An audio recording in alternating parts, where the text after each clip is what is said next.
Shalom, selamat berjumpa dengan saya, Pendeta Hizkia Rolo, Wakil Ketua Sinode GKI di Tanah Papua, lewat program Tabura Injil, Klasis GKI Yapen Selatan. Saya hendak mewartakan kabar sukacita, kabar selamat untuk semua yang terlibat dan mendengarkan kabar ini. Mari kita berdoa. Ya Tuhan Allah, Bapa di surga, kami mengucap syukur untuk hari yang baik, perjumpaan istimewa antara hamba bersama seluruh umat melalui firman Tuhan di saat ini. Berikan kepada kami hikmat akal budi, mampukan kami semua untuk mengerti serta memahami apa maksud Tuhan melalui firman ini, supaya kami kuat menjalani kehidupan ini dan kami menjadikan diri dan kehidupan kami menjadi berkat bagi banyak orang. Ini doa kami hanya dalam nama Yesus firman hidup kami berdoa. Haleluya, amin. Bapak, Ibu, dan Saudara sekalian, firman Tuhan pada saat ini terdapat dalam Daniel 9 ayat 18 dan ayat 19. Demikian, Ya Allahku, arahkanlah telingamu dan dengarlah, bukalah matamu dan lihatlah kebinasaan kami dan kota yang disebut dengan namamu.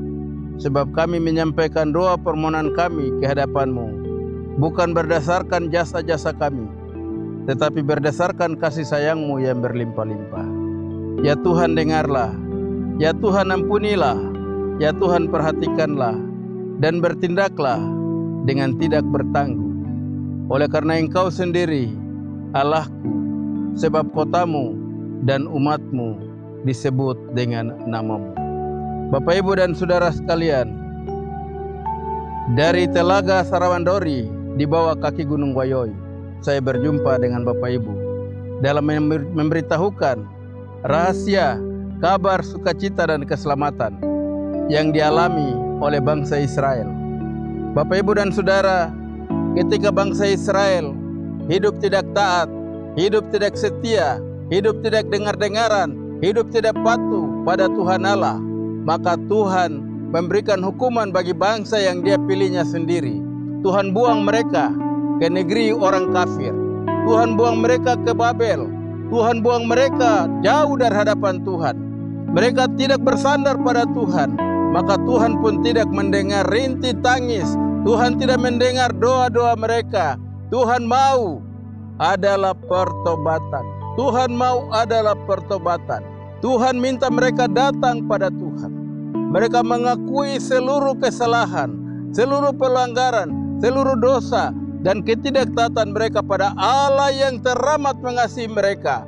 Allah yang telah memberikan kepada mereka berkat-berkat yang berkelimpahan. Nenek moyang Abraham, Ishak, dan Yakub dipelihara oleh Tuhan, dipilih oleh Tuhan, dijadikan alat kesaksian oleh Tuhan. Tapi dalam perjalanan dan perkembangan selanjutnya, mereka tidak setia lagi pada Tuhan. Mereka merasakan sukacita yang besar. Mereka masuki tanah Kanaan. Mereka datang seolah itu adalah kekuatan mereka sendiri. Tidak, Bapak, Ibu, dan Saudara. Ketika mereka mengandalkan diri mereka, mengandalkan kemampuan mereka, merancang masa depan mereka sendiri, Tuhan membalik wajah dari mereka.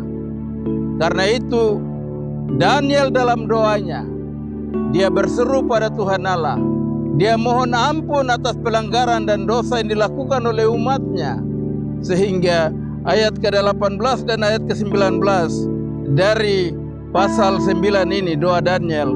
Daniel menuturkan hal-hal yang sangat mendasar, hal-hal yang sangat prinsip, hal-hal yang harus diperhatikan oleh siapapun juga sebagai manusia yang menaruh harapannya pada Tuhan Allah.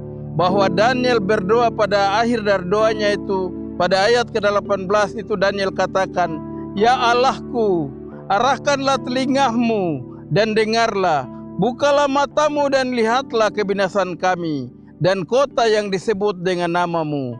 Sebab kami menyampaikan doa permohonan kami ke hadapanmu, bukan berdasarkan jasa-jasa kami, tetapi berdasarkan kasih sayangmu yang berlimpah-limpah." Bapak, Ibu, dan Saudara, perhatikan doa ini.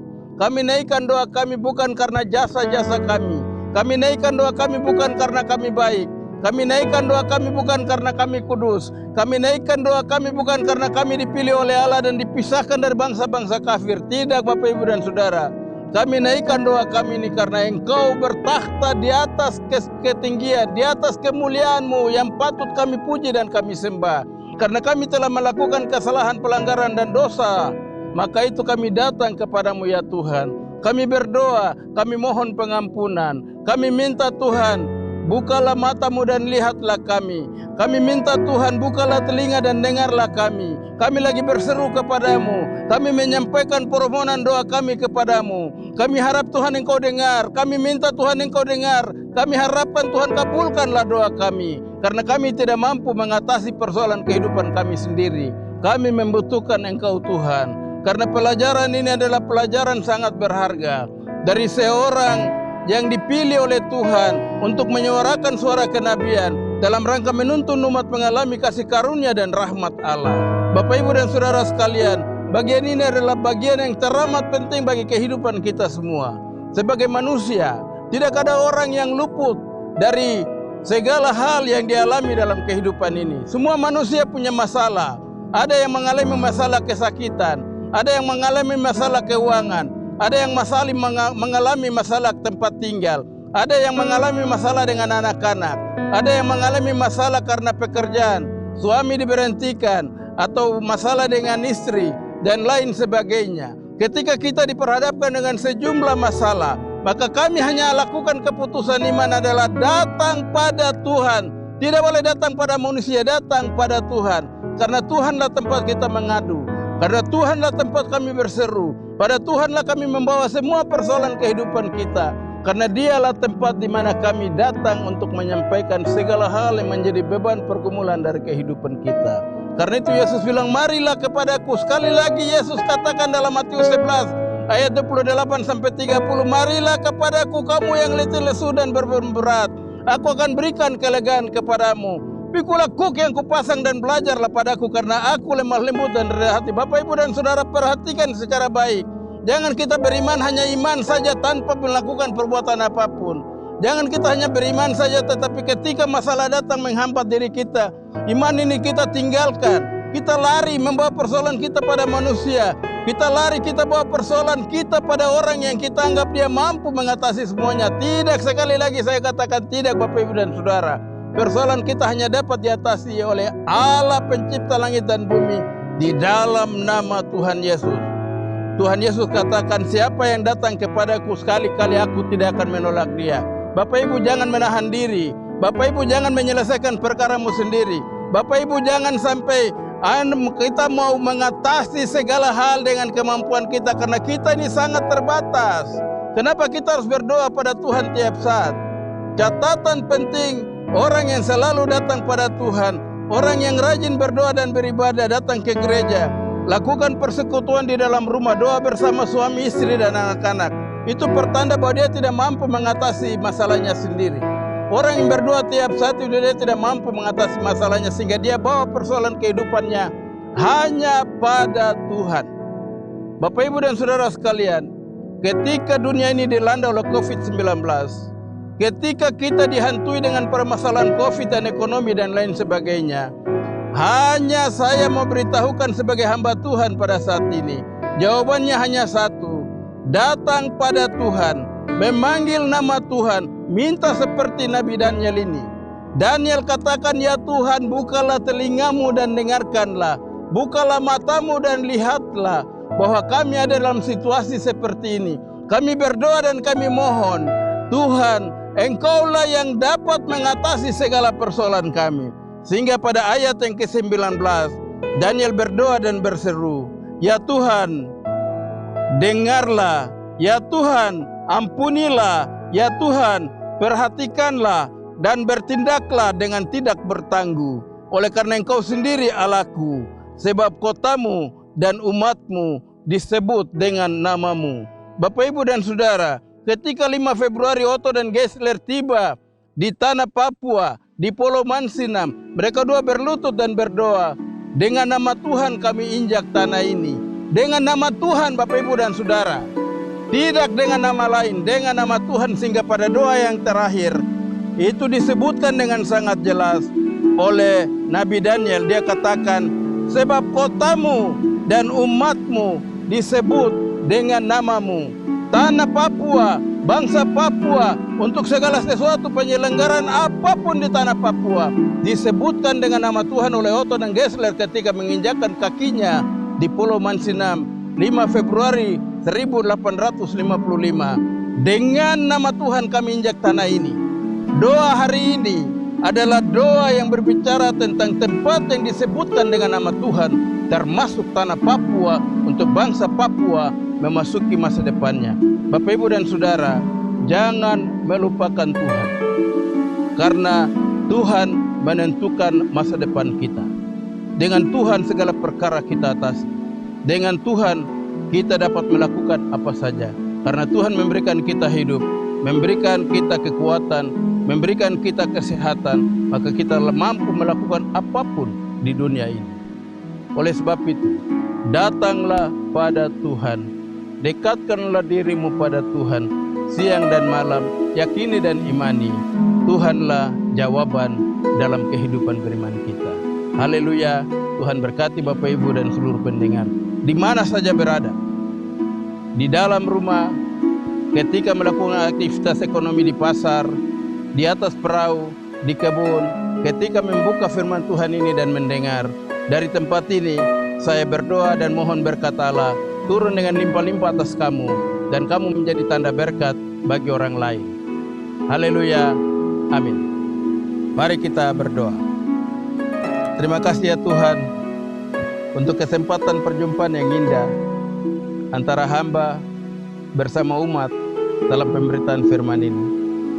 Hamba memberitakan rahasia kasih karunia-Mu seperti yang diungkapkan oleh Nabi Daniel dalam doanya, dan hamba pun berseru mohon pengampunan daripada Tuhan, dan mohon Tuhan membuka telinga dan mendengar, membuka mata dan melihat tentang keberadaan kehidupan kami yang sesungguhnya di tanah Papua.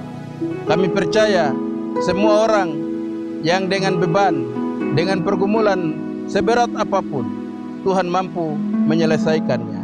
Oleh sebab itu, setiap orang yang mendengarkan sabda firman pada saat ini, mengakhiri bulan November ini dan mempersiapkan diri memasuki bulan Desember dengan dimulainya pembukaan untuk memasuki minggu-minggu Advent, hamba berdoa dan mohon kiranya Tuhan menyertai kami dalam kehidupan kami di bulan yang telah kami lalui, dan dengan Tuhan sajalah kami masuki bulan Desember, mempersiapkan diri perayaan minggu-minggu Advent, Natal, sampai dengan mengakhiri tahun.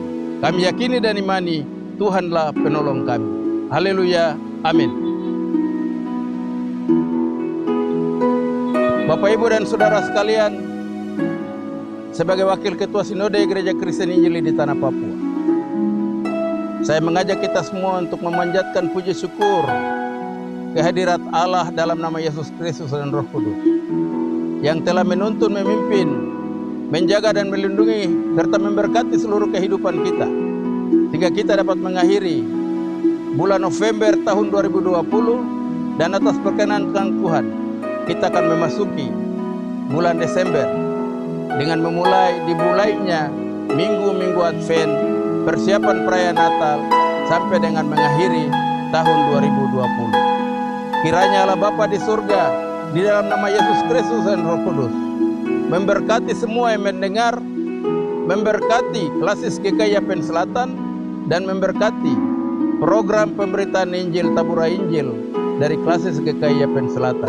Kiranya Tuhan memberkati kita semua untuk hormat dan kemuliaan nama Tuhan, dan berkat untuk semua yang telah mendengarkan santapan firman Allah melalui Tabura Injil Klasis GKI Yapen Selatan. Haleluya. Amin.